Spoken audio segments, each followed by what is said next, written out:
Oke, Assalamualaikum warahmatullahi wabarakatuh. Salam sejahtera Bapak Ibu mahasiswa mahasiswi Universitas Terbuka, Fakultas Ilmu Hukum, Sosial dan Politik, ya, di kelas 6 di kelas 315 pada mata kuliah Hukum Islam dan acara peradilan agama.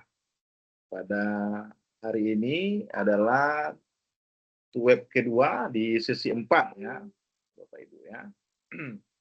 Baik, nah sesuai dengan RAD atau rancangan agenda kita, perkuliahan kita sesuai dengan RAD di Prodi, bahwasanya di pertemuan kita yang kedua ini kita akan membahas terkait dengan di sesi 4, web 2 dengan kegiatan latihan penyusunan dokumen wasiat dan hibah, Bapak Ibu. Nah, namun dalam sesi 4 ini kita akan juga saya akan menjelaskan terkait materi sempat terkait aspek hukum lembaga keuangan syariah. Ya, di mana sebelumnya kita sudah membahas sumber-sumber hukum Islam di pertemuan sebelumnya, hukum Islam, kemudian tentang zakat dan wakaf. Nah, pada sesi 4 ini Bapak Ibu diwajibkan untuk mempelajari terkait aspek hukum lembaga keuangan syariah, dan kemudian sesuai dengan RAT pada pertemuan kedua ini adalah latihan untuk penyusunan dokumen wasiat dan hibah secara praktik ya Bapak Ibu ya. Nah, untuk itu saya akan mencoba mengulang kembali terkait materi di sesi 4 ini terkait aspek hukum dan aspek hukum terkait lembaga keuangan syariah, sebelum masuk kita kepada materi wasiat dan hibah. Baik Bapak Ibu ya. Nah, sebelum kita masuk pada materi, ada pertanyaan terkait tugas kita di tugas sisi 1, di sisi 3.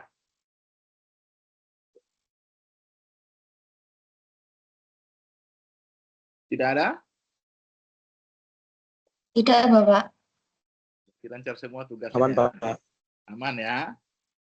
Ada kendala terkait tugas pembuatan dokumen wakaf kemarin? Aman ya?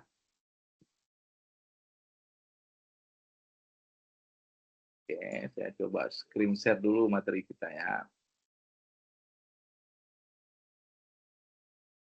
Dari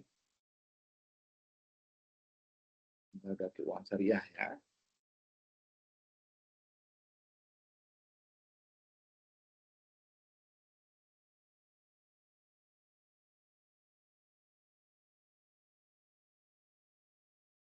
Sudah tampil Bapak Ibu screen share saya? Belum ada, Bapak. Sudah ada.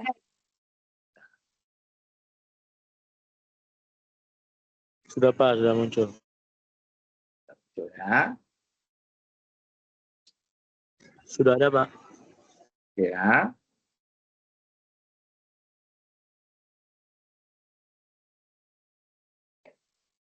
Baik, pada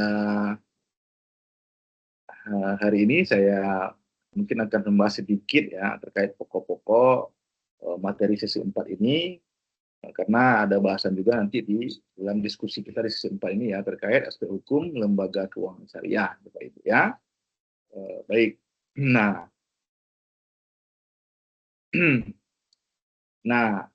lembaga keuangan syariah ini Bapak Ibu adalah juga bagian dari sistem bermuamalah ya, sebagaimana yang di pembahasan kita terdahulu terkait sumber-sumber hukum Islam, bahwasanya hukum Islam itu mengatur aspek-aspek sendi-sendi kehidupan sosial bermasyarakat ya.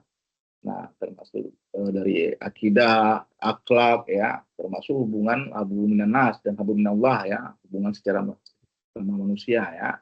Nah, termasuk dalam juga peranan ekonomi di dalamnya antara hubungan yang satu dengan yang lainnya ya Bapak Ibu ya. Nah, bicara kita tentang aspek hukum lembaga syariah, tentu kita bicara tentang ekonomi, sistem ekonomi Islam ya Bapak Ibu ya. Nah, apa itu sistem ekonomi Islam ya? Sistem ekonomi Islam itu bukanlah sistem yang berasal dari pencampuran antara kapitalis dan sosialis ya. Nah, jadi dia berbeda sistem ekonomi terapan sebagaimana umumnya ya. Ini secara khusus adalah sistem yang berbeda dari sistem ekonomi yang kapitalis dan sosialis pada umumnya. Nah, karena ya, sistem ekonomi Islam ini adalah sistem yang khas ya, yang berbeda sama sekali dengan kedua sistem itu. Nah, sistem ekonomi Islam itu yaitu bersumber dari wahyu Allah Subhanahu wa taala atau sumber-sumber ekonomi Islam yang tadi saya sebutkan di Al-Qur'an ya dan hadis ya, dan juga pada ijma sebagaimana kita telah pelajari di materi sebelumnya. Itu sistem ekonomi ini bersumber dari wahyu Allah ya, yang telah diturunkan kepada Rasulnya, gitu ya. Nah, kemudian sistem ekonomi Islam berasal dari Zat yang Maha Tahu ya terhadap segala kebutuhan dan segala permasalahan yang akan kita hadapi oleh segenap makhluknya. Kemudian sistem ekonomi Islam berasal dari yang Maha Adil, gitu ya, atau berasal dari Tuhan Allah Subhanahu Wa Taala melalui Al-Quran ya. Kemudian yang diturunkan kepada Rasulnya. Pokoknya begitu Bapak Ibu. Nah kemudian dari pengelolaan sistem ekonomi Islam itu ya ada salah satu untuk bagaimana merealisasikannya. Nah, kemudian ada namanya sebagai lembaga keuangan syariah itu sendiri untuk merealisasikan ekonomi Islam itu ya. Nah, ada prinsip-prinsip lembaga keuangan syariah ya. Yang pertama adalah prinsipnya keadilan, ya, yakni berbagi keuntungan ya atas dasar penjualan real suatu kontribusi dan risiko masing-masing pihak ya. Kemudian prinsipnya adalah prinsip kemitraan. Nah, yaitu kemitraan antara nasabah dan pengguna dana serta lembaga keuangan itu sendiri sejajar sebagai mitra untuk memperoleh keuntungan. Jadi kemitraannya itu sejajar ya antara nasabah, pengguna, lembaga keuangan itu sejajar kedudukannya. Nah, kemudian tujuannya adalah untuk memperoleh keuntungan Bapak Ibu. Nah, kemudian prinsip transparansi ya, lembaga keuangan syariah ini akan memberikan laporan keuangan yang secara terbuka. Kemudian dia berprinsip universal ya, artinya tidak membedakan suku, agama, ras dan golongan dalam masyarakat sesuai dengan prinsip Islam sebagai rahmatan lil alamin. Jadi semua orang terbuka masuk dalam kegiatan ekonomi Islam ini ya, di lembaga keuangan ini, tidak tidak memandang suku, agama, ras ya dan golongan, berlaku umum universal gitu ya Bapak Ibu. Nah, kemudian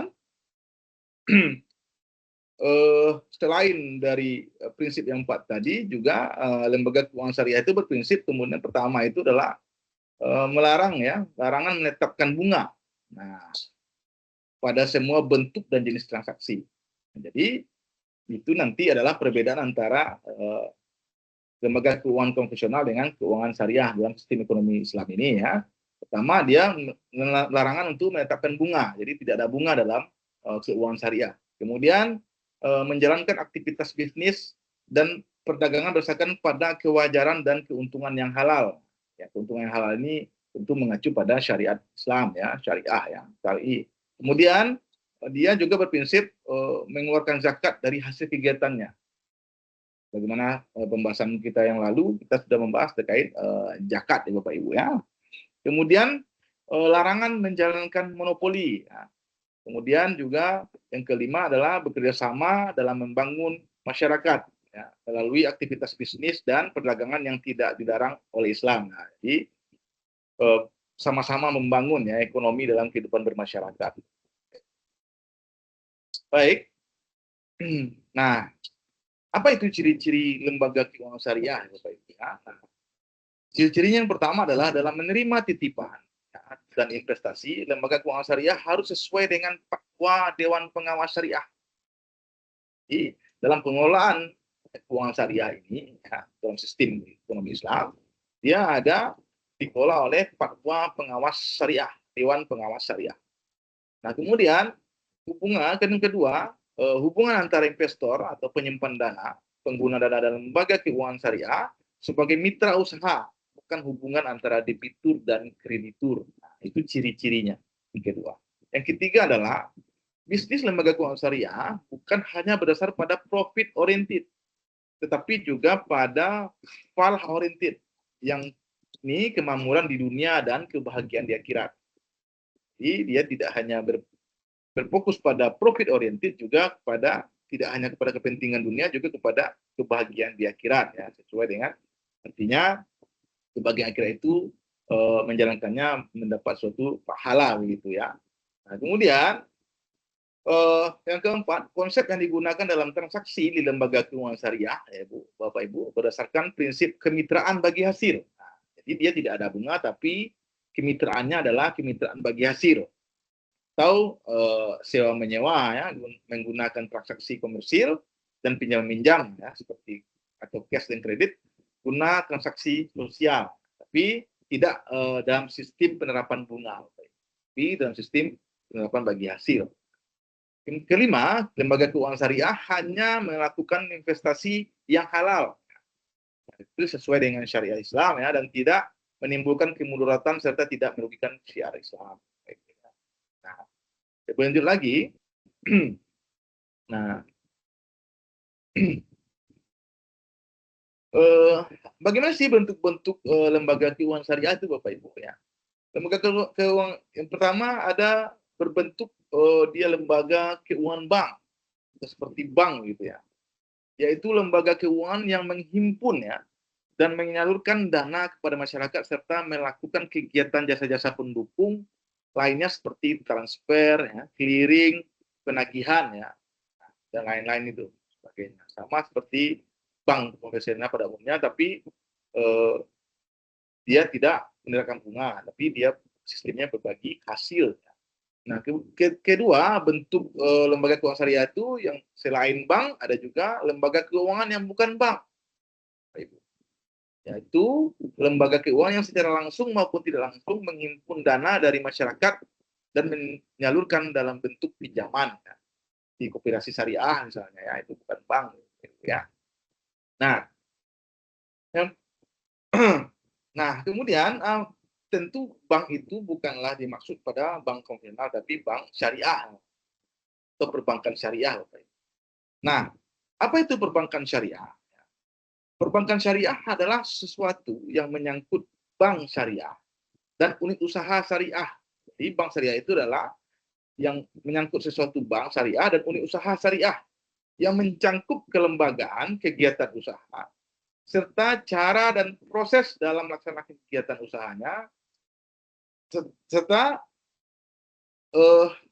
unit usaha yang mencakup kelembagaan kegiatan usaha serta cara dan proses pelaksanaan kegiatannya usahanya sesuai dengan prinsip syariah, ya, sebagaimana diterangkan dalam pasal 1 angka 1 Undang-Undang Nomor 21 tahun 2008 tentang perbankan syariah. Nah, itulah pengertian perbankan syariah menurut Undang-Undang Nomor 21 tahun 2008 tentang perbankan syariah. Nah, kemudian apalagi itu bank syariah? Nah, bank syariah adalah bank yang menjalankan kegiatan usahanya berdasarkan prinsip syariah dan menurut jenisnya terdiri atas bank umum syariah dan bank pembiayaan rakyat syariah. Nah, bagaimana diterangkan dalam pasal 1 angka 7 Undang-Undang Nomor 21 tahun 2008 tentang perbankan syariah. Nah, jadi terkait perbankan syariah, ya, itu mengacu pada penerapannya di Undang-Undang Nomor 21 tahun 2008 tentang perbankan syariah. Kemudian ada 3 bentuk lembaga yang menjalankan kegiatan perbankan berdasarkan prinsip syariah, ya, baik, ya, menurut Undang-Undang ini. Yang pertama adalah Bank Umum Syariah atau bisa disingkat dengan BUS. Kemudian ada unit usaha syariah. Yang ketiga adalah Bank Pembiayaan Rakyat Syariah atau BPRS, Bapak Ibu. Kemudian, nah, apa sih prinsip dari bank syariah itu sendiri, Bapak Ibu? Yang pertama prinsipnya adalah dia berprinsip sidik, benar atau jujur, ya. Nah, itu memastikan bahwa pengelolaan bank syariah dilakukan dengan moralitas yang menjunjung tinggi nilai kejujuran. Dengan nilai ini pengelolaan diperkenankan yang halal, ya, serta menjauhi cara-cara yang meragukan atau yang subhat, terlebih lagi yang bersifat dilarang atau haram. Jadi dia jujur dalam pengelolaannya. Kemudian tablik, ya, dia menyampaikan atau mensosialisasikan, ya Bapak Ibu, secara berkesinambungan melakukan sosialisasi dan mengedukasi masyarakat mengenai prinsip-prinsip produk dan jasa perbankan syariah. Dalam melakukan sosialisasi sebaiknya tidak hanya mengedepankan pemenuhan prinsip syariah, ya, tetapi juga harus mampu mengedukasi masyarakat mengenai manfaat bagi pengguna jasa perbankan syariah. Jadi selain dia bertindak sidik, dia juga harus tablik, ya, dan prinsip harus tablik. Kemudian amanah, ya, atau dapat dipercaya, ya. Nah, ya, kemudian ada dia juga berprinsip patonah, ya Bapak Ibu, secara profesional Bapak Ibu, ya. Nah, kemudian lebih lanjut Bapak Ibu,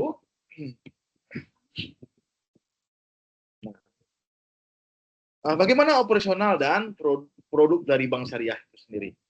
Nah, ya, pertama menghimpun dana masyarakat, ya, bisa berupa titipan, ya, atau dia kemudian dia membagi hasil, ya. Yang kedua adalah menyalurkan dana ke masyarakat, ya, bagi hasil atau mudharabah, ya, atau musyawarah. Kemudian melakukan jual beli, ya, sewa menyewa, ya, pinjaman dan jaminan atau gadai. Kemudian yang ketiga, jasa lalu lintas keuangan, ya, ya, perwakilan, ya, atau penjaminan, ya, atau pemindahan utang, ya, atau imbalan atau cap, ya. Nah, itu adalah produk dan operasional dari bank syariah itu sendiri, Bapak Ibu, ya.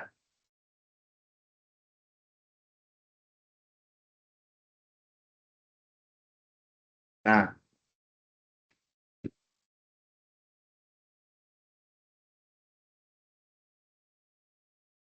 ya kita lanjut. Nah, dari operasional tadi, ya, bank perbankan syariah itu menjalankan produknya ini, kemudian operasionalnya ini, karena dia berhubungan dengan dengan masyarakat satu dengan yang lainnya. Nah, tentu tidak dimungkinkan nanti terjadinya suatu sengketa, ya. Nah, kemudian bagaimana penyelesaian sengketanya, ya? Penyelesaian sengketa dari bank syariah itu, ya, menurut berdasarkan pasal 55, ya, Undang-Undang Nomor 21 Tahun 2008 tentang perbankan syariah, ya, sebutkan beberapa hal berikut, ya. Apabila terjadi suatu sengketa di dunia perbankan syariah, yang pertama, penyelesaian sengketa perbankan syariah dilakukan oleh pengadilan dalam lingkungan peradilan agama. Jadi misalnya kalau ada sengketa terkait produk syariah itu, perbankan syariah itu, penyelesaiannya di pengadilan agama. Seperti contoh misalnya adanya kredit macet, ya, atau terlanggarnya awan prestasi atau perjanjian di bank itu. Nah, kemana penyelesaiannya? Penyelesaiannya di peradilan lingkungan peradilan agama. Kemudian dalam hal para pihak telah memperjanjikan penyelesaian sengketa selain sebagaimana dimaksud pasal 1 tadi, ya, penyelesaian sengketa dilakukan sesuai dengan isi akad. Nah, di dalam suatu perjanjian, ya, kita ke bank, kemudian kita melakukan suatu produk perbankan syariah, ya, dengan suatu perjanjian, ya. Kalau dalam perjanjian itu ditentukan penyelesaian itu di luar peradilan agama, tentu sesuai dengan akad yang kita muatkan dalam perjanjian. Nah, ketiga, penyelesaian sengketa itu sebagaimana pasal ayat 2 tidak boleh bertentangan dengan prinsip syariah. Nah, ya, tidak boleh bertentangan dengan prinsip syariah. Jadi, penyelesaian sengketa itu adalah sesuai dengan akad, ya. Nah, bisa berupa sesuai dengan akad itu maksudnya bisa sesuai dengan berupa musyawarah, ya, atau mediasi perbankan, ya, atau melalui arbitrase misalnya, atau melalui lingkup peradilan umum, Bapak Ibu. Kalau dia diatur secara akad dalam perjanjiannya. Lebih lanjut Bapak Ibu, ya. Kemudian apa lembaga keuangan syariah non bank, ya? lembaga keuangan syariah non-bank ya juga merupakan satu jenis perusahaan keuangan yang menghimpun dana dari masyarakat atau menyerahkan dana kepada pihak yang memerlukan namun berlandaskan pada prinsip syariah. Tapi dia bukan bank ya. Manfaat dari lembaga keuangan non-bank ini ya untuk membantu menggerakkan sistem perekonomian masyarakat ya sama tujuan dengan perbankan, gerakan masyarakat sama-sama bertujuan seperti itu. Nah, khususnya untuk melayani kebutuhan ekonomi masyarakat yang tidak bisa dijangkau oleh fungsi lembaga perbankan. Tapi ya sama-sama tujuannya membantu menggerakkan sistem perekonomian masyarakat. Nah, kemudian apa contohnya lembaga-lembaga keuangan syariah non bank itu, ya Ibu? Seperti misalnya Baitul Mal, kemudian atau koperasi ya, koperasi pondok pesantren kah, koperasi syariah ya, atau bisa juga asuransi syariah, bisa juga reksadana syariah, Bapak Ibu. Bisa juga pasar modal syariah, bisa juga transaksi misalnya penggadaian syariah, ya, dan lain sebagainya, Bapak Ibu. Nah, kemudian untuk pelaksanaan dari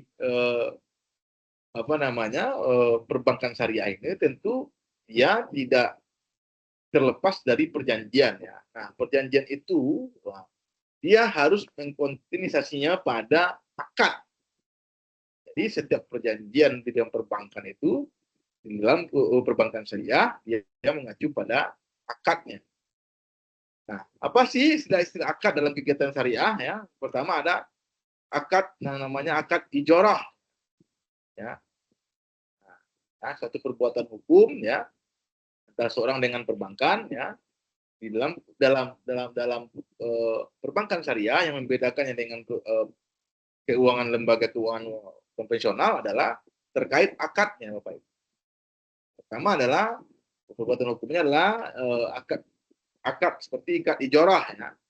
Apa itu? Perjanjian atau akad antara pihak pemberi sewa atau pemberi jasa ya, atau mujir ya, dan pihak penyewa atau pengguna jasa mustajir ya, mustajir ya kalau dalam syariah ya, untuk memindahkan hak guna atau manfaat atas suatu objek ijorah yang dapat berupa manfaat barang dan atau jasa dalam waktu tertentu dengan pembayaran sewa atau upah tanpa diikuti dengan pemindahan kepemilikan objek ijarah itu sendiri. Nah, artinya ijarah ini adalah akad perjanjian antara sewa menyewa ya untuk menggunakan suatu manfaat ya, tapi tidak memindahkan kepemilikan hak milik atas suatu benda yang diperjanjikan tadi. Kemudian ada akad istisna namanya, yaitu perjanjian akad antara pihak pemesan atau pembeli dan pihak pembuat atau penjual untuk membuat objek istisna yang dibeli oleh pihak atau pemesanan dengan kriteria, persyaratan, dan spesifikasi yang telah disepakati kedua belah pihak. Nah, ini adalah akad jual beli. Kalau yang tadi adalah akad sewa menyewa, ini kalau sewa menyewa namanya ijorah akadnya, kalau jual beli hanya istisna akadnya. Kemudian ada akad kafalah, ya, perjanjian antara pihak penjamin dan pihak yang dijamin ya untuk menjamin pihak yang dijamin kepada pihak lain. Ini perjanjian hutang piutang Bapak Ibu ya. Nah, kemudian ada akad mudharabah ya, mudharabah.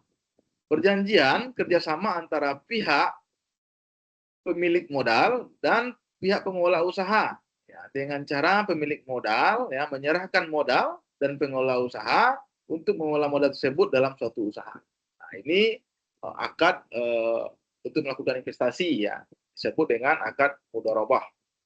Kemudian ada akad musyawarah ya, perjanjian atau kerjasama antara dua pihak atau lebih dengan cara menyertakan modal baik dalam bentuk uang maupun bentuk aset lainnya untuk melakukan suatu usaha. Ini akad bersama-sama membuat suatu usaha gitu ya Bapak Ibu ya, dengan pernyataan modal bersama-sama. Kemudian ada akad wakalah ya, perjanjian antara pihak pemberi kuasa ya dan pihak penerima kuasa dengan cara pihak pemberi kuasa memberikan kuasa kepada pihak penerima kuasa untuk melakukan tindakan suatu perbuatan tertentu, perbuatan hukum. Ya. Nah, ini akad wakalah ini sama dengan kita memberikan suatu kuasa, ya, kuasa kepada pihak lainnya untuk menjalankan sesuatu dari yang kita berikan kuasanya tadi. Oke, nah bagaimana sih perbedaan mendasar ya antara bank syariah dengan bank konvensional ya Bapak Ibu? Nah, yang pertama sistem yang digunakan dalam produk ya, kalau dia bank konvensional dia berbasis bunga, sedangkan bank syariah dia non bunga, tapi dia berbagi hasil ya, atau berbagi margin, atau berbagi sewa, atau berbagi fee. Kemudian susunan pengurus ya. Nah, kalau dalam bank konvensional ya hanya ada dewan komisaris dan direksi. Nah, dalam bank syariah ya ada dewan komisaris, direksi dan dewan pengawas syariah. Dewan pengawas syariah. Kemudian jenis pengikatan ya atau akad ya. Kalau bank konvensional hanya satu jenis pengikatannya, yaitu berdasarkan di KUA Perdata ya Bapak Ibu ya, 1312 KUA Perdata, 1320 KUA Perdata. Nah, sedangkan dalam bank syariah memiliki beragam jenis akad. Nah, kemudian hasil investasi setiap bulan. Ya. Kalau bank konvensional tetap, ya. Kalau bank syariah, dia bisa berfluktuasi sesuai dengan kinerja bank tadi. Kemudian laporan kerja, kalau bank konvensional biasanya kurang transparan, ya, tidak transparan atau tertutup. Nah, kalau bank syariah, dia transparan. Nah, kemudian fungsi sosial. Nah, kalau bank konvensional dia tidak berfungsi tidak ada fungsi sosial. Nah, sedangkan dalam bank syariah dia dapat berperan sebagai lembaga amil zakat. Ya. Berperan dia ada fungsi sosial ya. Lanjut Bapak Ibu. Nah, itulah beda bank konvensional dengan bank syariah. Oke. Nah, segitu materi kita untuk pokok-pokok dari aspek hukum lembaga keuangan syariah Bapak Ibu. Oke, ada pertanyaan Bapak Ibu terkait hal ini? Terkait diskusi kita di sesi 4 ini? Sebelum masuk saya kepada pembahasan kita sesuai RAT kita dalam pertemuan sesi 2 ini adalah terkait wasiat dan hibah. Ada pertanyaan Bapak Ibu?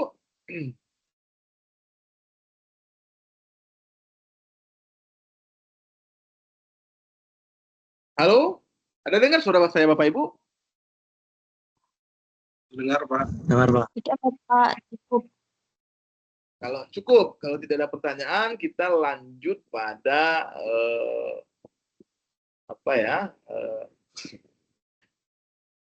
terkait wasiat dan hibah. Ya.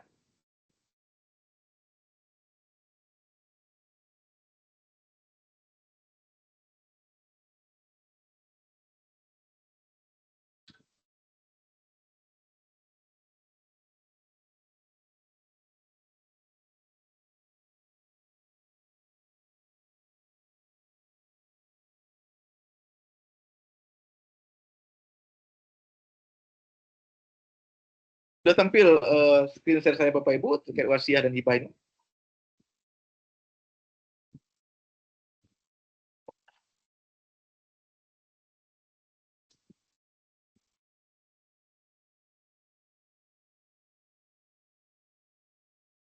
Ada tampil Bapak Ibu? Sudah terlihat Pak. Sudah ya? Ya Bapak. Baik ya. Kita masuk pada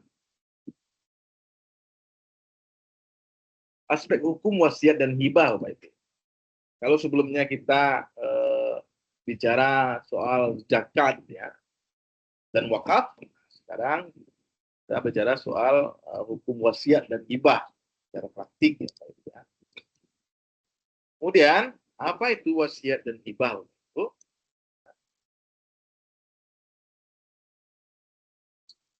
Nah, pengertian wasiat ya, pengertian wasiat adalah dari secara istilah, Bapak Ibu ya, secara istilah dari bahasa Arab, yaitu berarti tausiah. Wasiat itu secara bahasa Arab berarti tausiah. Kata kerjanya berasal dari ausa, tausiah, ausa. Dan secara etimologi, wasiat berarti pesan, nasihat, dan juga diartikan menyariatkan, Bapak Ibu. Kemudian, wasiat dalam pengertian ilmu fikih, ya Bapak Ibu, menurut ahli fikih, yang pertama menurut Al-Ibyani, ya, wasiat adalah sistem kepemilikan yang disandarkan kepada keadaan sesudah matinya orang yang berwasiat secara sukarela. Dapat berupa benda atau manfaat. Ya. Nah, sedangkan menurut Said Sabiq, ya, wasiat adalah pemberian seorang kepada orang lain, baik berupa benda, utang, atau manfaat dengan syarat orang yang menerima wasiat itu memiliki kemampuan menerima hibah setelah matinya orang yang berwasiat. Ya. Kemudian, menurut Ibnu Rushd, ya, wasiat adalah pemberian seorang kepada orang lain mengenai hartanya atau kepada beberapa orang yang kepemilikannya terjadi setelah matinya orang yang berwasiat. Kemudian, menurut Muhammad Sarbini Al-Khalid, ya, wasiat adalah memberikan sesuatu dengan kemauan sendiri yang dijalankan sesudah orangnya meninggal dunia. Atau menurut Undang-Undang Wasiat ya nomor 71 tahun 1946 ya di Mesir, pasal 1 menyebutkan wasiat itu merupakan tindakan seseorang terhadap harta peninggalannya yang disandarkan kepada keadaan sudah mati. Jadi secara prinsip ya, wasiat itu adalah pesan seseorang yang dapat dijalankan ketika dia sudah meninggal dunia. Oke. Nah, dasar hukum wasiat ya. Dasar hukum wasiat adalah pada Al-Qur'an surat Al-Baqarah ayat 180 Bapak Ibu. Ya. Pada pokoknya artinya diwajibkan atas kamu apabila seseorang di antara kamu kedatangan atau tanda-tanda maut, jika ia meninggalkan harta yang banyak, berwasiat untuk ibu bapak dan karib kerabatnya secara ma'ruf, ya, kewajiban atas orang-orang yang bertakwa. Kemudian ada di surat Al-Maidah ayat 106. Ya. Nah, selain di nas Al-Quran ini Bapak Ibu ya, ketentuan wasiat itu juga diriwayatkan di riwayat An-Nasai dan Ahmad ya Bapak Ibu ya. Rasulullah SAW ya waktu itu ya menjelaskan dari riwayat hadis ini menjelaskan Rasulullah SAW menjenguk aku ketika dalam keadaan sakit. Seraya bertanya, apakah engkau telah berwasiat? Aku menjawab, sudah. Beliau bertanya lagi, berapa? Aku menjawab, semua hartaku sabilillah. Lalu beliau bertanya kembali lagi, ya. Lalu apa yang ditinggalkan untuk anakmu? Aku menjawab, mereka adalah orang-orang kaya. Lalu beliau bersabda, wasiatkanlah yang 1/10-nya. Kalimat itu diulang dan aku juga mengatakan berulang-ulang. Sehingga beliau bersabda, wasiatkanlah sepertiganya. Itu sudah cukup banyak atau besar. Kemudian, nah, ketika ingin berwasiat, ya, memberikan wasiat, maka janganlah berlebihan dan tidak boleh melebihi sepertiga harta peninggalan. Nah, terdapat juga hadis yang serupa ya Bapak Ibu, yang diriwayatkan dari Bukhari dan Muslim ya, dari Sa'ad bin Abi Waqqah yang menceritakan bahwa Rasulullah SAW mengunjungi aku pada tahun Haji Wada karena aku menderita sakit keras. Kemudian aku berkata, aku telah menderita sakit keras dan aku mempunyai harta dan tidak ada yang mewarisinya kecuali seorang anak perempuan. Apakah aku boleh bersedekah 2/3 dan anakku cukup sepertiganya? Nabi menjawab, jangan. Lalu aku bertanya, bagaimana kalau seperdua? Nabi menjawab, jangan. Kemudian beliau bersabda, wasiatkanlah sepertiga saja. Ya, sepertiga itu cukup banyak. Sesungguhnya kamu meninggalkan ahli waris dalam keadaan kaya itu ialah baik daripada meninggalkan mereka dalam keadaan miskin yang menjadi beban orang lain. Jadi wasiat itu ditentukan paling banyak sepertiga dari harta yang akan ditinggalkan oleh si pewasiat tadi. Ya, lanjut. Nah, berdasarkan pengertian tadi ya dari riwayat juga. Nah, apa sih rukun dan syarat wasiat itu? Ya, rukun wasiat. Ya, yang pertama adalah adanya orang yang berwasiat. Yang kedua, ya, ada penerima wasiat. Yang ketiga, ada benda yang diwasiatkan atau objeknya. Yang keempat, harus ada akad atau syigat wasiat. Kemudian syarat dari wasiat, ya, yang pertama orang yang berwasiat itu balik, ya, berakal atas kehendak sendiri dan harta yang diwariskan itu milik sendiri. Ya. Kemudian kelompok penerima wasiat bisa ibu bapak seperti ya ibu bapak angkat, ya, ibu bapak yang dalam pemeliharaan panti asuhan, ya, ibu bapak yang sakit keras misalnya, atau bisa juga anak angkat. Kemudian para keluarga yang tidak berhak mendapat warisan, ya. Kemudian lembaga seperti lembaga-lembaga yang banyak dalam bidang sosial kemasyarakatan, ya, sebagaimana KHI pasal 164 ayat 1, ya. Atau para keluarga dalam hubungan keagamaan seperti misalnya para fakir dan miskin. Nah, kemudian ahli waris yang memperoleh penetapan para ahli waris lainnya. Bagaimana pasal 195 ayat 3 di kompilasi hukum Islam. Jadi wasiat itu penerima itu apa Ibu? Ya, penerimanya adalah selain dari ahli waris. Nah, tapi boleh juga ahli waris harus atas sepersetujuan ahli waris yang lainnya. Kemudian benda yang diwasiatkan, bisa benda itu dapat berlaku sebagai harta warisan, ya, atau benda itu dapat menjadi objek perjanjian. Kemudian sudah wujud, ya, sudah ada. Kemudian milik sendiri, ya, atau memiliki si pewasiat. Yang ketiga, syarat dari wasiat itu harus ada akad dan syigat wasiat. Ya. Apa itu? Pernyataan wasiat dianggap sah apabila dalam membuatnya, ya, mempergunakan suatu syigat atau akad, di mana bisa secara tertulis, ya, bisa lisan, atau dengan isyarat yang dapat dimengerti bagi para ahli waris. Sah itu ya sebagai memberikan wasiat. Nah, dapatkah wasiat itu dibatalkan? Ya, suatu wasiat akan dipandang batal, ya Bapak Ibu, dan tidak dapat dilaksanakan apabila yang pertama orang yang berwasiat menarik wasiatnya. Yang kedua, orang yang berwasiat kehilangan kecakapan melakukan tindakan hukum karena gila atau hilang akal atau dia lagi pikun misalnya. Kalau dia berwasiat itu sudah tua. Kalau dianggap ia pikun, ya. Yang ketiga, orang yang berwasiat ketika meninggal dunia menanggung hutang yang menghabiskan harta peninggalannya. Jadi wasiat itu batas sendiri kalau hutangnya lebih besar dari apa yang diwasiatkannya. Yang keempat, orang yang berwasiat meninggal dunia. Ya. Jadi si penerima wasiat meninggal dunia sebelum orang yang berwasiat itu meninggal. Yang kelima, orang yang menerima wasiat membunuh orang yang berwasiat.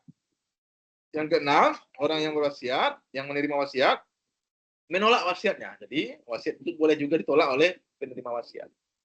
Yang ketujuh adalah harta yang diwasiatkan binasa atau habis. Itu batal wasiatnya. Oke. Nah, itu terkait tentang wasiat. Apakah ada pertanyaan Bapak Ibu terkait wasiat sebelum kita masuk pada pengertian hibah, ya? Kalau cukup, kita lanjut Bapak Ibu. Halo Bapak Ibu. Cukup Halo. ya, Pak. Kurang Bapak semangat. cukup. Semangat Bapak Ibu hari ini nih dari Cukup, pertemuan. Bapak. Oke, kita lanjut ya. Nanti kita dari materi ini bisa membedakan nanti antara wasiat dan hibah ya. Nah, sekarang kita masuk pada hibah ya.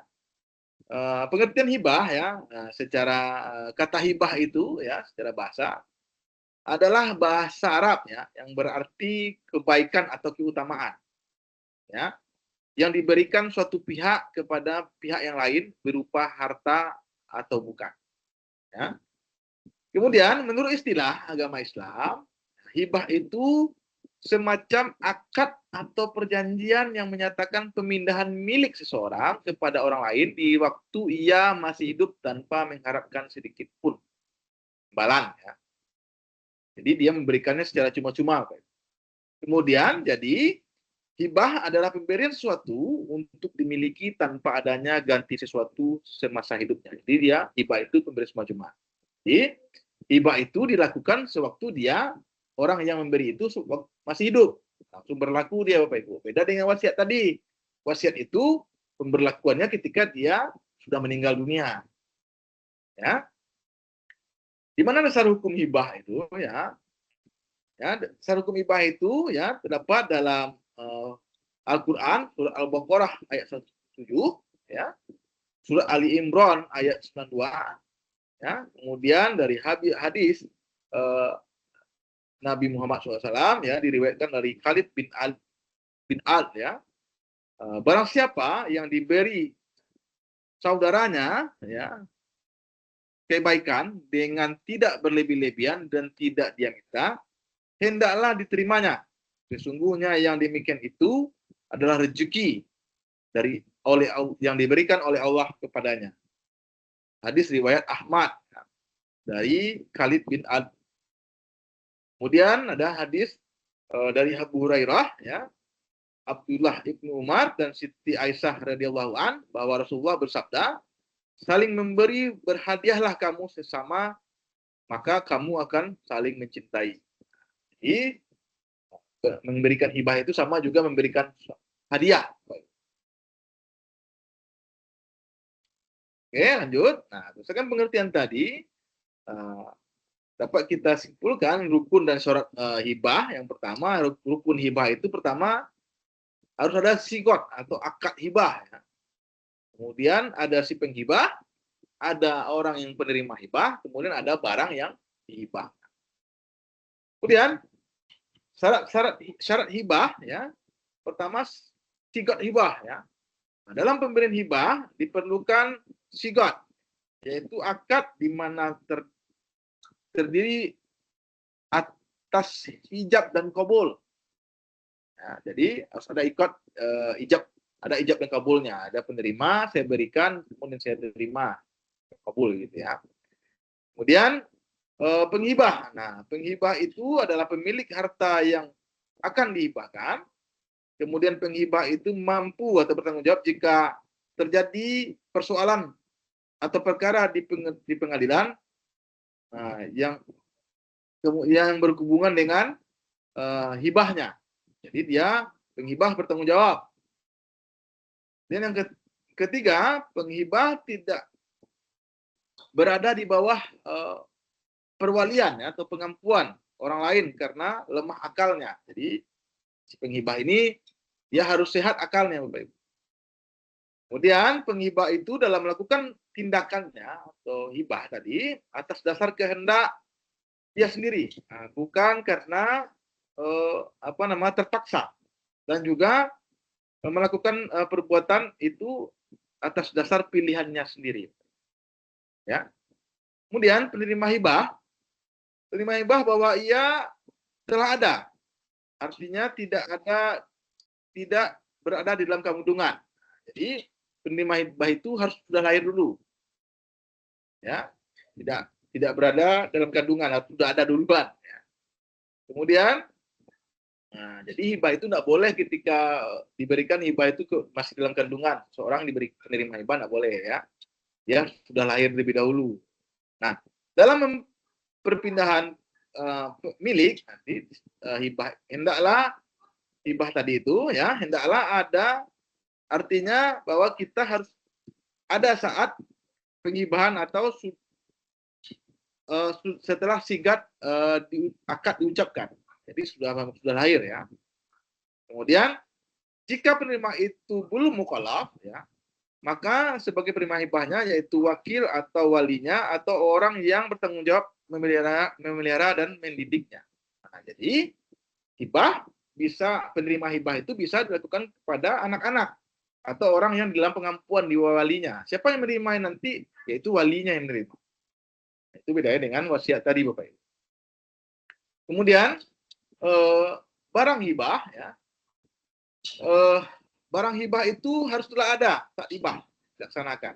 Nah, tidak sah jika menghibahkan bangunan sesuatu bangunan misalnya, namun bangunan itu atau tanah itu ya belum ada gitu ya. Kemudian barang yang dimiliki harus sesuai dengan ajaran Islam, Bapak. Ya. Kemudian barang itu menjadi sah dari penghibahan ya. Barang itu sah menjadi dari penghibahan ya. Misalnya tidak boleh menghibahkan barang yang belum jelas pemiliknya. Jadi barang yang dihibahkan itu harus sudah jelas si pemiliknya itu memang dia yang punya. Oke. Nah, dapatkah hibah itu dibatalkan? Ya. Nah, ya, secara hukum Islam ya hibah itu dapat dibatalkan atau diharamkan dibatalkan Bapak Ibu kalau tidak sudah diberikan. Jadi kalau wasiat dapat dibatalkan, kalau hibah diharamkan untuk dibatalkan ya. Sebagaimana hadis riwayat Muslim ya Bapak Ibu ya. Nabi Muhammad SAW bersabda ya, perumpamaan orang yang menarik kembali sedekah atau hibahnya adalah seperti anjing yang memuntah-muntah, kemudian mengambil kembali muntahannya itu dan memakannya. Jadi kalau ketika sudah hibah, nah ditarik kembali, itu haram hukumnya. Oke, sampai di sini ada pertanyaan Bapak Ibu tentang pengertian hibah dan wasiat.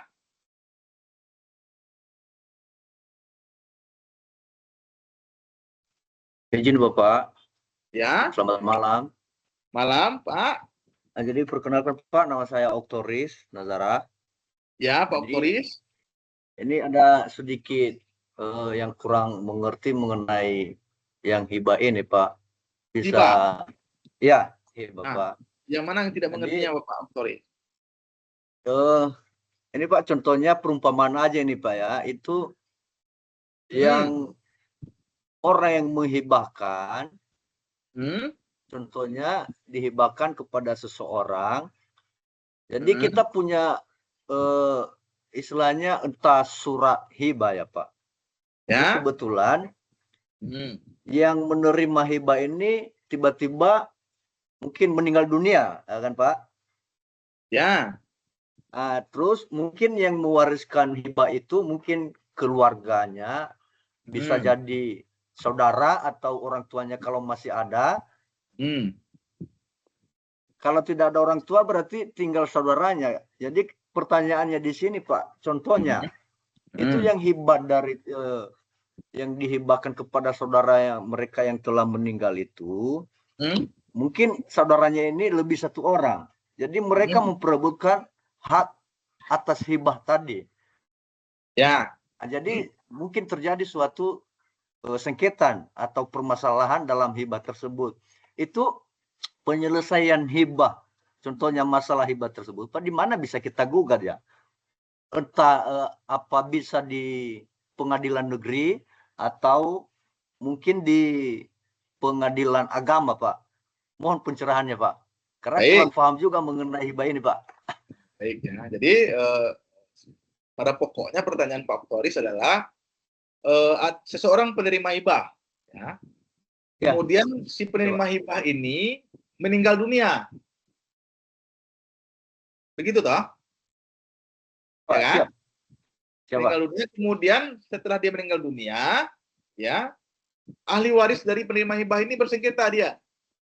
Iya, siapa? Mungkin lebih dari satu orang yang Ya, ahli kata waris dia ya, Pak? satu orang kan, kata yang ini saya yang Siapa? menerima, saya yang berhak mewarisi. Kata yang ini saya yang berhak mewarisi, ya. Nah, di mana diajukan penyelesaian persoalannya ketika berperkara? Nah, Siap. karena hibah ini adalah sistem hukum Islam, ya. Nah, penyelesaiannya adalah di pengadilan agama, Pak. Pengadilan agama. Kalau dia beragama Islam, Siapa? pengadilan agama, ya. Nah, jadi persoalannya karena si penerima hibahnya meninggal dunia kan? Siap.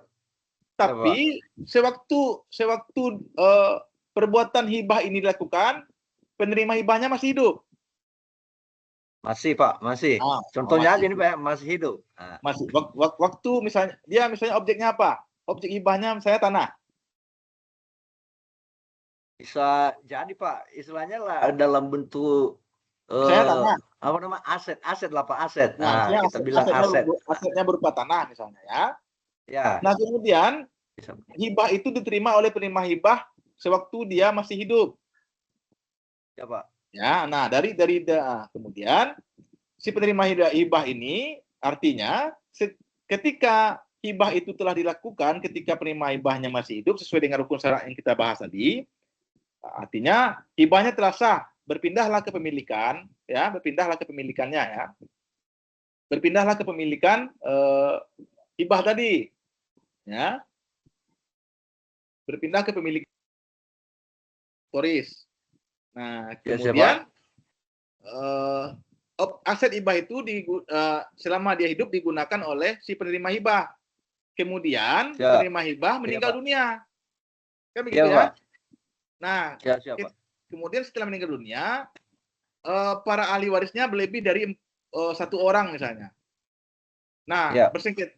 Persoalan lah ini punya siapa ya? Dia berarti sengketanya bukan sengketa hibah lagi, Pak. Tapi sengketa waris. Sengketa waris yang di harta warisan yang diperdapatnya dari hibah sebelumnya. Di mana pengajuannya? Itu pengajuannya di pengadilan agama. Jadi yang bermasalah kan waris dari penerima hibah kan, setelah penerima hibahnya meninggal dunia kan. Iya, Pak, betul Pak. Di pengadilan agama jawabannya. Sengketanya sengketa waris, bukan sengketa hibah. Begitu, Pak. Oke. Jadi izin, Pak, agak sedikit. Jadi setelah kita udah jadi sengketan masalah tersebut mengenai sengketan ahli waris, ya. Jadi bagaimana prosedurnya, Pak, di pengadilan agama ini untuk menentukan bahwa yang istilahnya aset tadi yang dari hibah tadi itu menjadi hak milik, contohnya ada ahli waris ABCD lah, Pak. Ya. Nah, jadi itu menentukan yang hibah tadi dari atas itu, Pak, itu bagaimana menentukan bahwa ahli waris ini si A yang memiliki aset tersebut. Begitu, Pak. Mohon pencerahan, Pak. Oke. Nah, bagaimana sih cara pembagiannya dari objek aset hibah dari si meninggal karena dia sudah menjadi warisan, ya.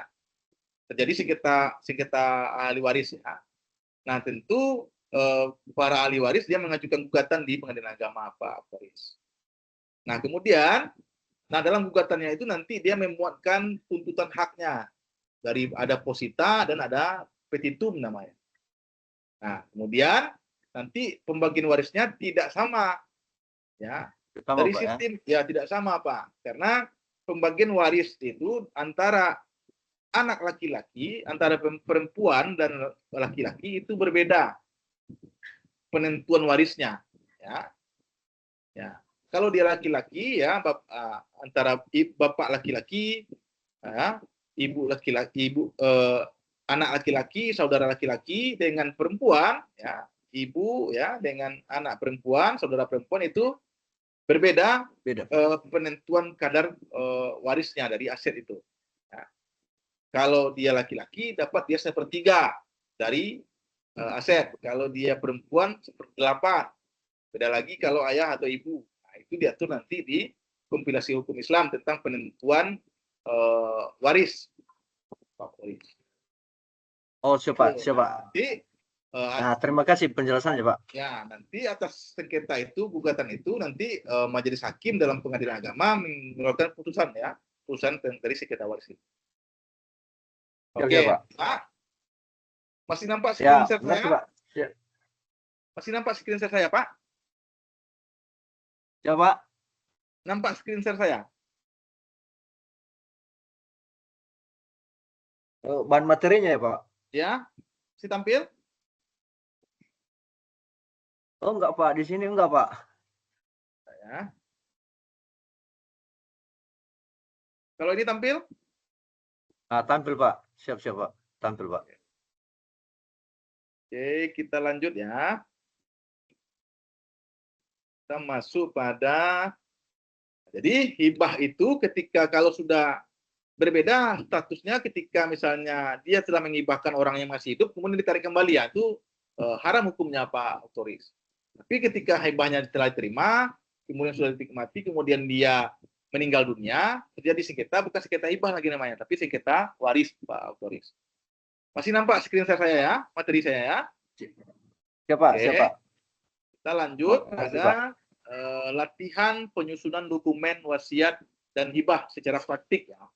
Itu didasarkan pada kompilasi hukum Islam ya, atau Impres nomor 1 tahun 1941 ya. Oke. Sebagaimana pembahasan kita tadi Bapak Ibu ya. Pada intinya wasiat dan hibah itu adalah dua instrumen peminahan harta dalam hukum Islam. Ya.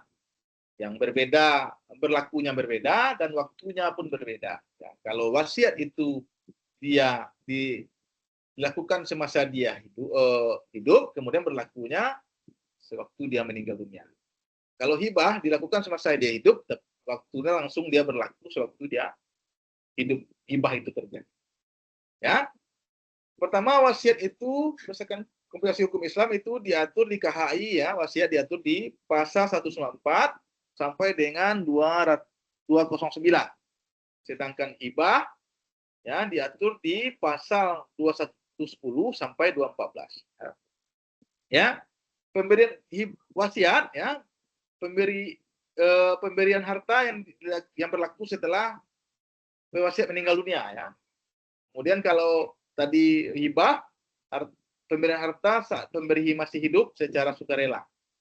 Kemudian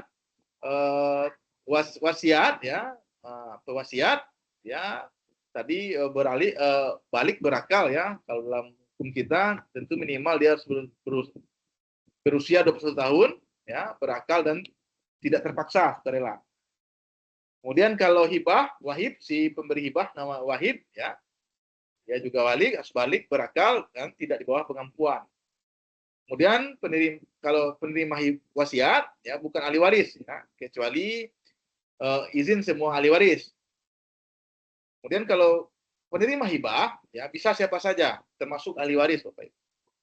Nah, kemudian batas maksimal ya dari hibah, dari wasiat ya itu ditentukan 1/3 dari seluruh harta pewasiat. Sedangkan hibah juga maksimalnya 1/3 dari seluruh harta dari pemberi hibah ya. Pasal diatur di pasal 210 kompilasi hukum Islam. Oke. Nah, cara dari melakukan hibah ya bisa secara lisan ya, tertulis ya, atau tertulis. Bisa juga dengan isyarat ya. Bisa di hadapan dua saksi atau notaris, bisa dilakukan di hadapan notaris. Nah, kalau hibah ya Bapak Ibu, ya dia wajib akta pejabat pembuat akta tanah ya kalau dia objeknya tanah. Bisa juga hibah ini dilakukan secara tertulis ya atau lisan. Tapi kalau objeknya menyangkut tanah, dia wajib aktanya ya di pejabat pembuat akta tanah atau notaris ya. Itu diatur di PP nomor 24 tahun 1997 pasal 38 ya. Kemudian kalau wasiat ya, wasiat itu dapat dicabut kapan saja ya selama pewasiat masih hidup. Sedangkan kalau hibah tidak dapat dicabut. Kemudian wasiat berlaku efektif saat pewasiat meninggal dunia, sedangkan hibah berlaku efektif saat diserah terimakan. Oh, oke. Nah, jadi syarat sah wasiat dalam KHI ya. Tadi juga sudah kita bahas terkait rukun dan syaratnya.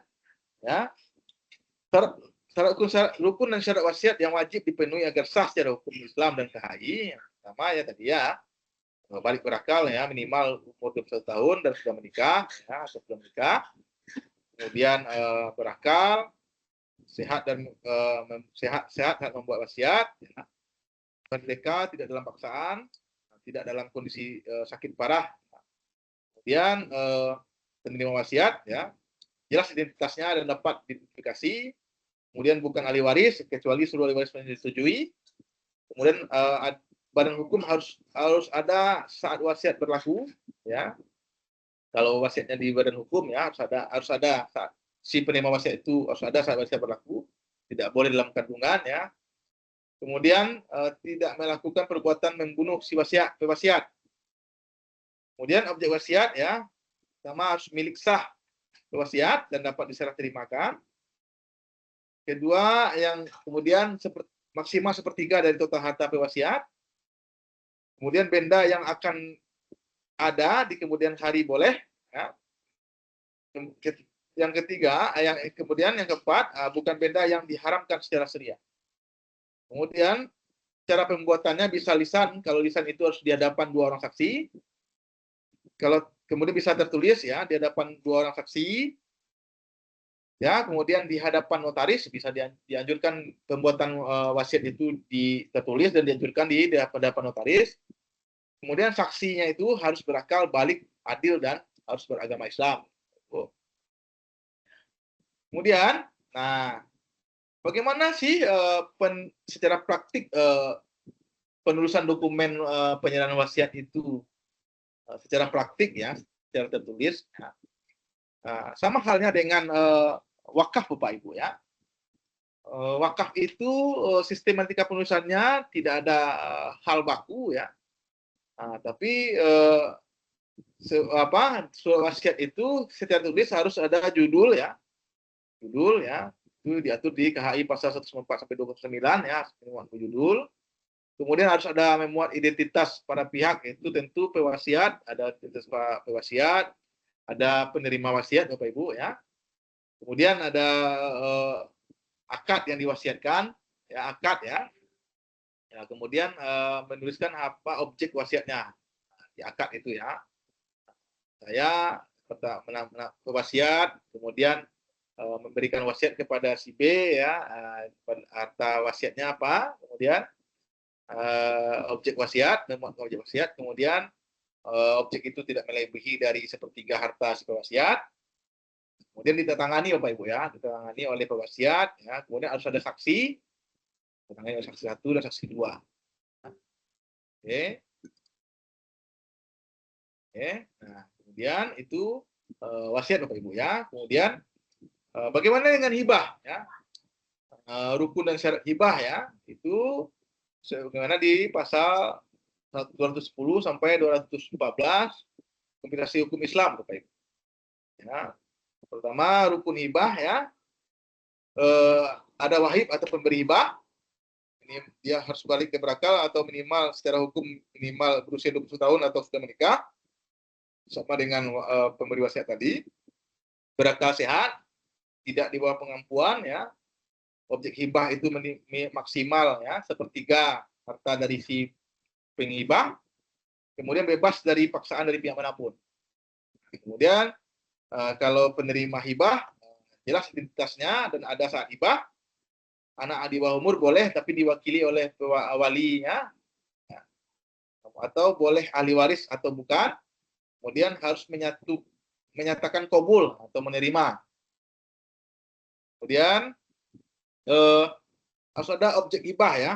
Objek hibah itu syaratnya harus milik sah si pemberi hibah secara nyata, dapat diserah terimakan saat akad, ya, terpisah dari harta wajib lainnya, halal dan sesuai dengan syariah. Kemudian harus ada ijab dan qabul. Ya, syaratnya harus jadi ijab yaitu pernyataan pemberian dari si penghibah atau wahid Kemudian kabul adalah pernyataan menerima ya dari si penerima hibah ya, mauhub lahu ya. Kemudian boleh dilakukan secara lisan ataupun tertulis. Kemudian terjadi dalam suatu majelis. Nah, jadi pelaksanaannya harus ada orang yang menyaksikan ya Bapak Ibu ya. Minimal 2 orang saksi ya. Kemudian lanjut. Nah, sama halnya dengan wakaf, wasiat atau hibah, kalau dilakukan hibah itu secara tertulis ya, tidak ada sistematika penulisannya secara baku ya. Tapi poin-poinnya itu diatur di pasal 210 sampai 214 Regulasi Hukum Islam ya. Nah, sejak dia berlaku sejak serah terima itu atau ijab kabul itu telah dilakukan ya. Kalau secara tertulis ya, yang pertama itu harus ada judul ya, judul surat yaitu tentu kalau hibah tentu surat pernyataan hibah ya. Kemudian ada identitas para pihak ya, identitas para pihak pemberi hibah. Kemudian memuat identitas penerima hibah. Kemudian harus ada dimuatkan akad hibahnya ya. Akadnya itu apakah berbentuk uang kah atau benda bergerak atau tidak bergerak ya. Nah, kemudian syaratnya harus tidak boleh melebihi dari sepertiga hartanya. Nah, ya. Kemudian ditandatangani oleh pemberi hibah dan penerima hibah. Nah, kalau dia berbentuk tanah, dia wajib harus didaftarkan di notaris, Bapak Ibu ya. Dibuat di hadapan notaris atau PPAT. Ya. Ya, Bapak Ibu. Nah, jadi dari dari materi kita ini dapat kita simpulkan ya perbandingan atau secara komprehensif ya terkait wasiat dan hibah ini ya. Ya, kalau dari aspek waktu berlaku ya, wasiat itu berlaku setelah pewasiat meninggal dunia. Ya, dasar hukumnya adalah di Kopilasi Hukum Islam pasal 194. Sedangkan hibah saat pemberi masih hidup ya, saat setelah terima terjadi. Kemudian aspek batas harta ya, wasiat ya di maksimal sepertiga harta sifat wasiat. Itu dasar hukumnya di pasal 195 ayat 1 Kopilasi Hukum Islam ya. Kemudian sama hibah juga maksimal sepertiga harta wajib si pemberi hibah. Ya.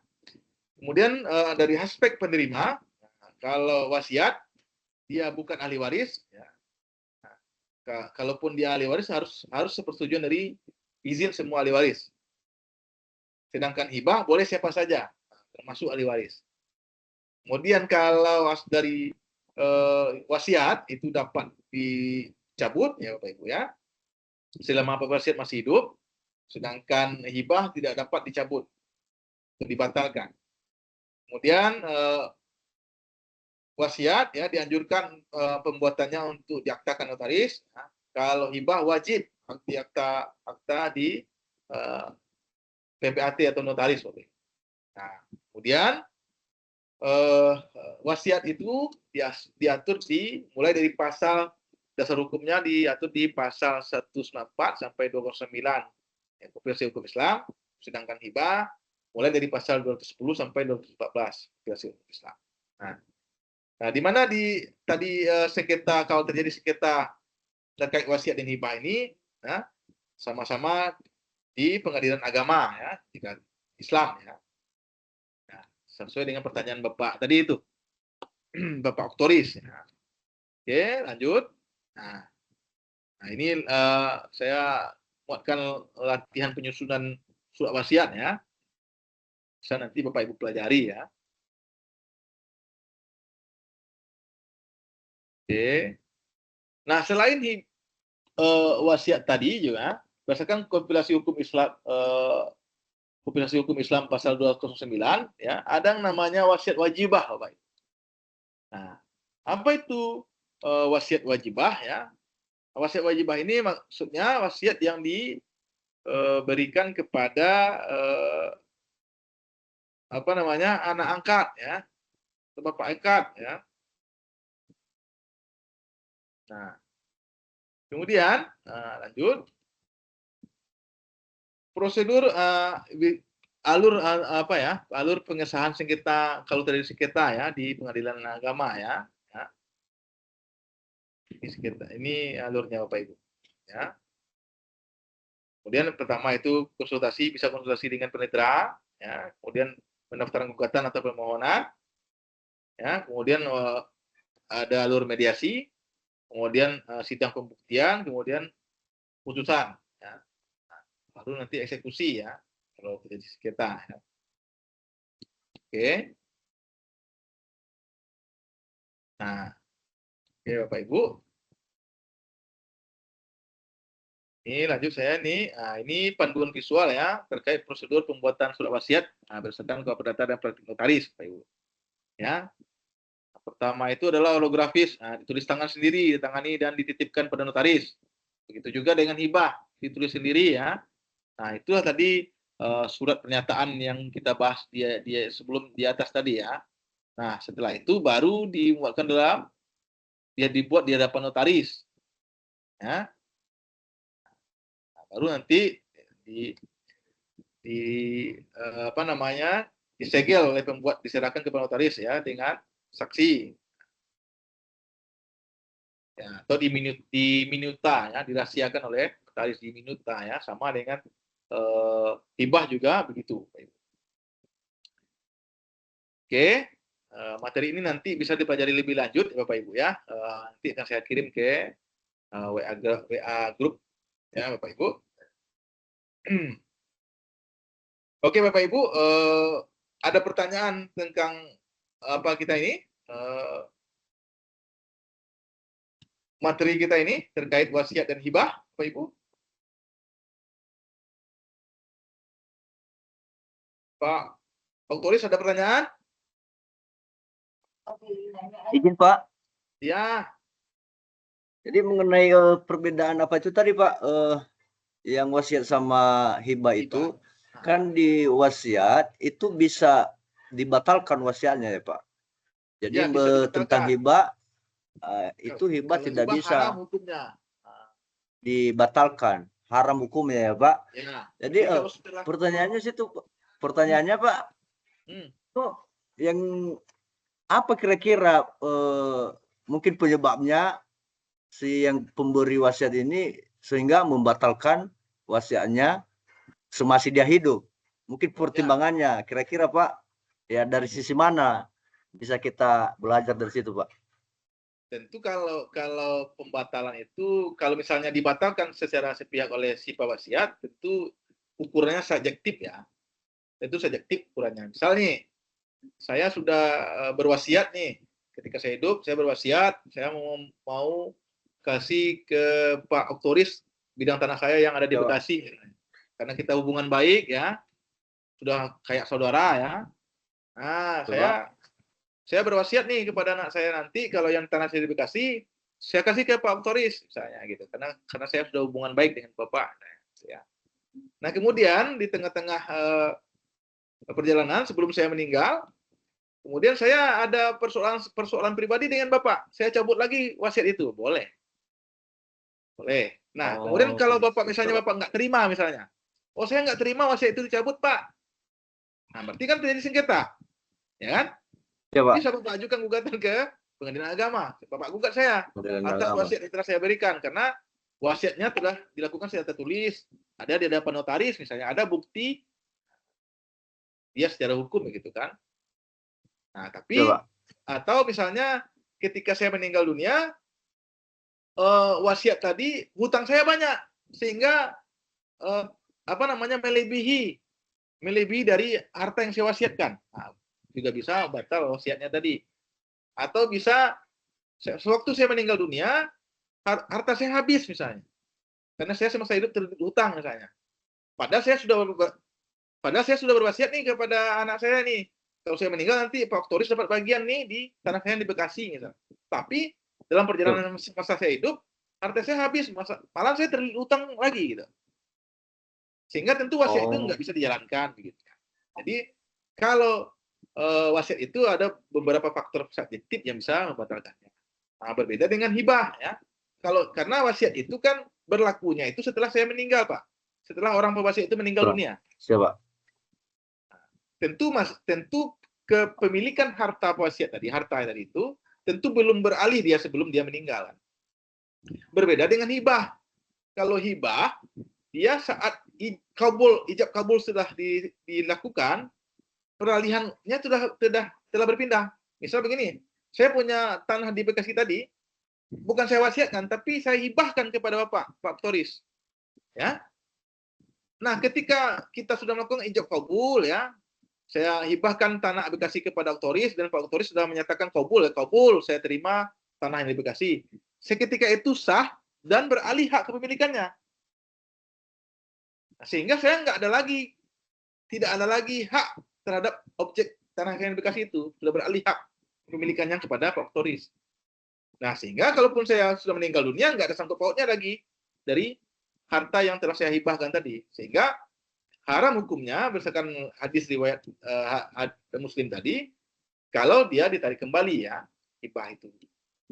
Maka sehingga kalau misalnya Pak Toris meninggal dunia, harta itu karena sudah beralih haknya, hibah itu sudah beralih kepada Pak Toris meninggal dunia, kemudian anaknya ada lebih dari satu, bersengketa, bukan sengketa hibah namanya, tapi sengketa ahli waris atas harta tadi, karena haknya waktu masa hidup sudah beralih ke kepemilikannya.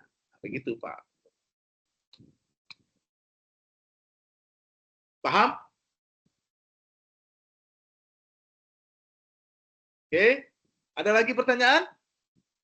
Bapak Ibu? Izin bertanya, Pak. Ya, silakan Pak Muhammad Fitian, nggak tampil nih kameranya nih. Benar, Bapak Pak. saya nih. Ya. Lanjut. Ini ya, Pak, itu terlihat ya, Pak. Ya. Nah,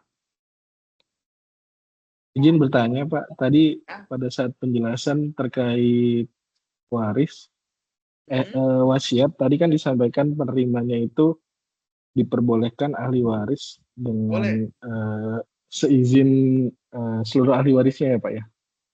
Kalau Ya. dalam hal misalnya, contohnya ahli warisnya salah satunya ternyata ada yang belum cukup umur gitu, Pak.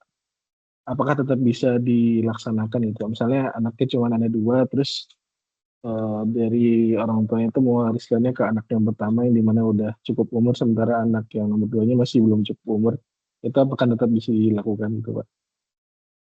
Apakah misalnya wasiat dapat dilakukan, si pewasiat ini memberikan wasiat kepada penerima wasiat itu ketika si pewasiat ini belum cukup umur dan kemudian dia masih tergolong ahli waris, gitu. Kan gitu ya pada intinya ya. Wasiat itu pada intinya dia berlaku seharusnya adalah di luar ahli waris. Ya.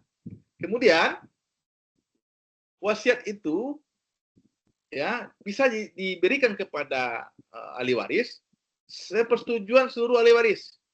Nah, bagaimana dengan ahli warisnya masih belum walik ya, atau masih kecil ya, masih belum cakap hukum gitu ya. Nah, tentu dia tindakannya dilakukan oleh wali pengampunya ya. Tentu orang tuanya tadi ya, tentu walinya tentu orang tuanya juga gitu kan. Kenapa harusnya wasiat itu dibebankan seharusnya pada di luar ahli waris? Karena harta si pewasiat itu sesungguhnya pun kalaupun tidak diwasiatkan kepada ahli warisnya, ketika dia meninggal dunia, tetap nanti hartanya itu menjadi milik dari ahli waris. Begitu Pak Muhammad. Jadi seharusnya, ya, misalnya si pewaris ini semasa hidupnya dia punya 3-4 buah rumah misalnya, 1, 2, 3, 4 ya, ada di Jakarta, ada di Bekasi ya, ada di Bandung, ada Surabaya misalnya gitu ya. Ada 4 buah rumah nih, tanah misalnya. Mungkin salah satunya karena dia sayang sama anak yang perempuan ya, dia berikan satu nih. Diberikan satu yang dia rumah di Jakarta buat anak perempuan ya. Anaknya ada 4, anak perempuannya 1, dikasih 1. Nah, jadi supaya jelas dia bisa melakukan perbuatan hukum. Ada 2 perbuatan hukumnya. Pertama bisa lakukan perbuatan hukum hibah untuk peralihannya sewaktu dia masih hidup itu, bahwasanya rumah yang di Bekasi ini, yang di Jakarta ini diberikan kepada anak perempuan, hibah, tidak perlu dia persetujuan ahli waris, sah, ya. Atau dia wasiatkan, nanti waktu saya meninggal dunia, ya, dari rumah yang 4 ini, yang di Jakarta buat si perempuan. Nah, itu baru perlu surat wasiat tertulis. Kemudian harus persetujuan dari yang 3 lagi. Nah, bagaimana yang dari 3 ini belum balik ya, atau belum cakap hukum? Nah, tentu diwakilkan dari si walinya gitu. Nah, paham Pak Muhammad Firdan? Paham, Pak. Berarti walinya orang tuanya sendiri, Pak? Ya, tentu karena apanya kan? Kan dia. Makanya saya bilang tadi, meskipun dia tidak diwasiatkan, ketika orang tuanya itu meninggal, harta yang 4 ini kan juga termasuk objek warisan dari keempatnya tadi. Ya kan? Sebagai dia ahli waris keempat-empatnya kan? Gitu.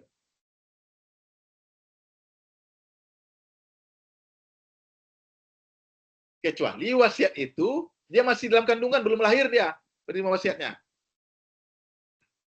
Dia syaratnya harus sudah ada lahir kayak gitu ya.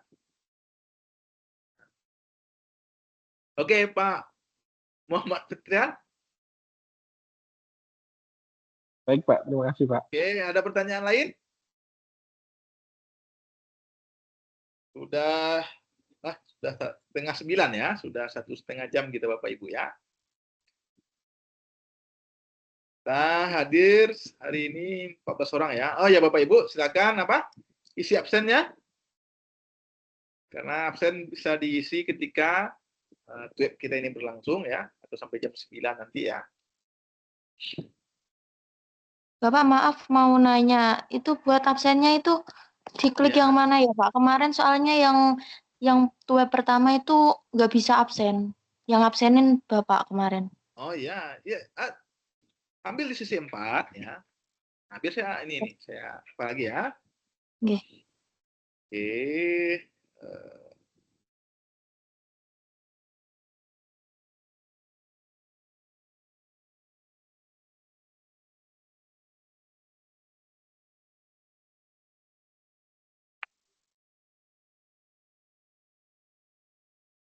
Oke. Bapak.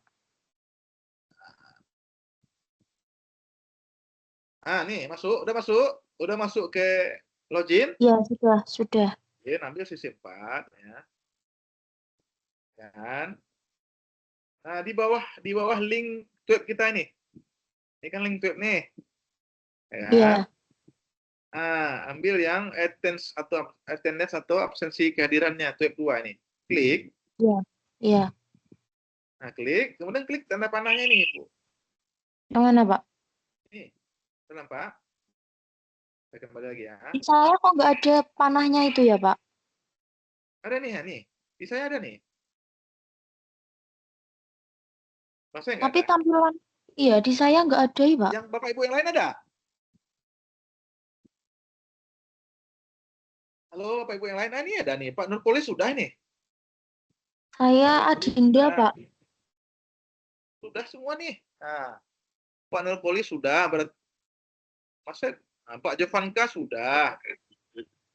Nah, berarti kan Pak Nurpolis berarti kan ada tanda panahnya itu. Masa Bu Amanda nggak ada tanda panahnya? Nggak ada, Pak, di saya, Pak. Nggak ada ya? Oke lah, saya bantu lagi ya. Saya bantu absen aja ya. Iya, Pak. Adinda, Pak. Nah, tunggu dulu ya. Saya satu-satu aja. Adinda Dwi. Primadona hadir sini. Hadir ya.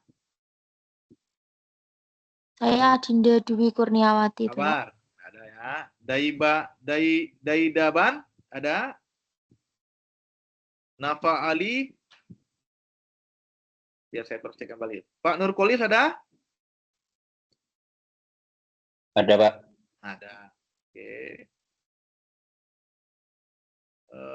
Dina Aisyah?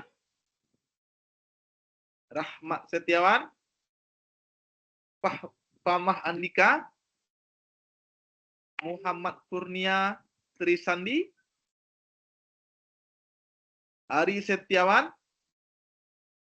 Tantri Handayani Jabat? Hadir, Pak. Hadir. Belum lagi nih. Oke. Oktoris Nazara? Andi Siap, hadir, Muhammad. Pak. Hadir Pak Oktoris nih. Hampir nggak saya lewatin nih. Siapa yang terpanggil namanya? Apa ya? Jawab ya. Andi Pak. Muhammad Sandi Putra? Nggak ada ya. Jovanka Sugianto? Hadir, Bapak. Ada. Saya kira Jovanka ini laki-laki tadi, Ibu. Perempuan, Bapak. Amara Wiwit Pramesti? Hadir Bapak. Oke, Salsa Sabrina Maulina? Azahra? Salsa Sabrina? Ada orangnya? Salsa Sabrina? Ada tapi di mute ya. Oke. Vina Puspitasari? Hadir, Pak. Abdurrahman Helmi? Abdurrahman?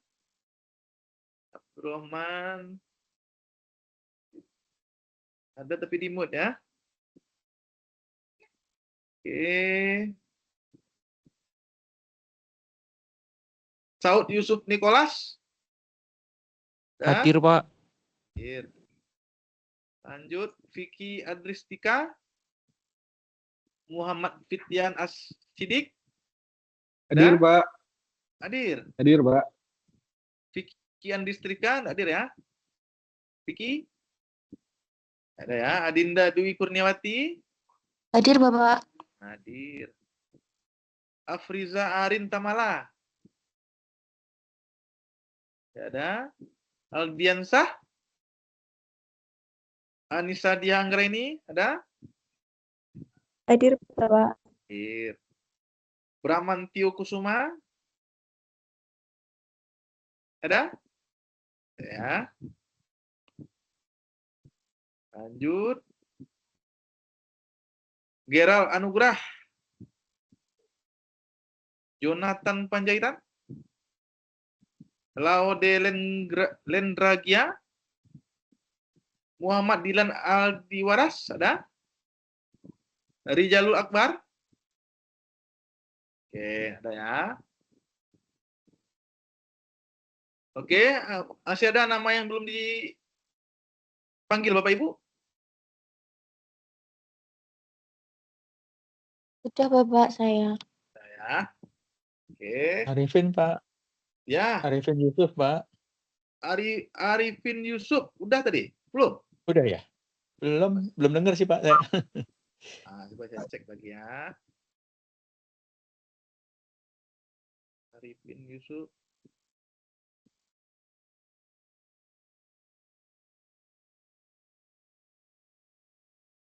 Arifin. Saud Yusuf ya.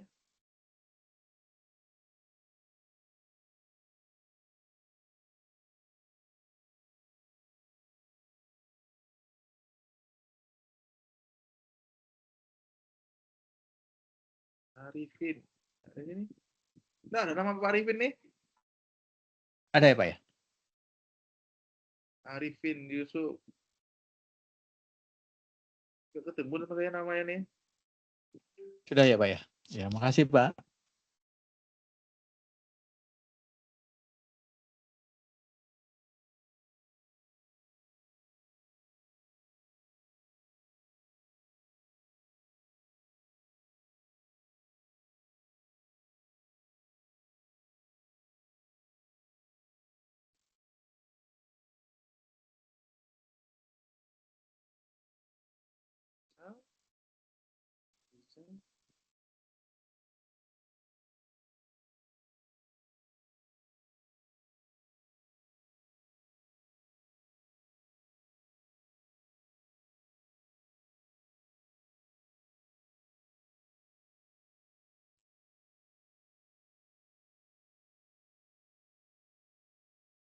Yang ini ya, Pak Yusuf Nikolas ini ya Pak ya? Bukan Pak, nama saya Arifin Yusuf. 0539 Pak, depan ininya Pak. 0539 192 48 Pak. Ya ini primadona, Daidaban, Naufa Ali, Nurkolis, Dina, Rahmat, Fama, Muhammad Kurnia, Ari Setiawan di sini. Tentri Handayani, Jabat, Oktoris Nazara, Andi Muhammad Sandi Putra, Jopanka, Amara Wiwit, Salsa, Bina, Abdurrahman, Saud Yusuf Nikolas. Beda orangnya ya? Beda Pak. Beda ya? Vicky Adristika, Muhammad Fitian Asidik, Adinda Dwi Kurniawati, Arin Tamala, Afriza Arin Tamala. Beda ya? Beda Pak. Ya, Aldiansah Anissa Diha Anggraini, Farid Bramantio Kusuma. Ya. Tidak ada nama Bapak sini kan? Tidak ada ya? Iya, belum. Saya izin pindah ke ini Pak ya, laptop ya Pak, karena biar bisa nulis nama. Nah, boleh, boleh. Coba Bapak cari sendiri nama Bapak di sini nih. Ya, baik Pak. Makasih Pak. Yuk. Oke, ada lagi pertanyaan Bapak Ibu? Kalau tidak, apa?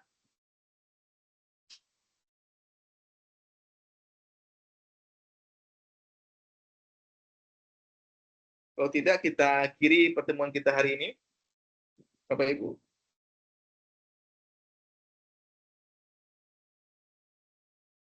Cukup? Cukup Pak. Terima kasih Pak. Kalau cukup sebelum kita akhiri, kita screenshot dulu ya. Saya screenshot dulu nih buat laporan di Prodi. Mau dihilangkan kameranya semua? Biar saya screenshot nih.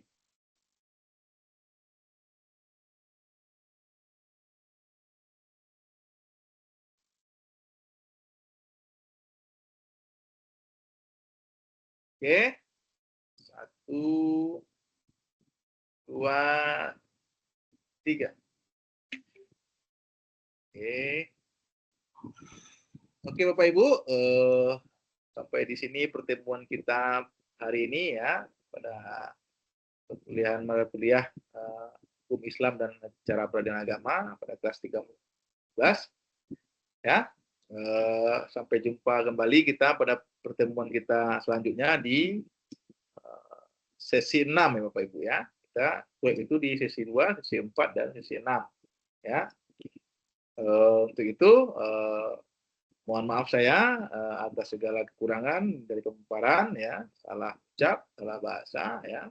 Dan saya terima kasih atas kehadirannya, saya apresiasi kehadiran Bapak Ibu. Ya, semoga materi saya ini hari ini bermanfaat bagi kita semua. Untuk itu saya mohon berdiri, saya akhiri. Assalamualaikum warahmatullahi wabarakatuh. Terima kasih Bapak Ibu. Terima kasih Pak. Terima kasih Terima kasih Pak. Pak. Udah. Jam 7 tadi. Baru baca.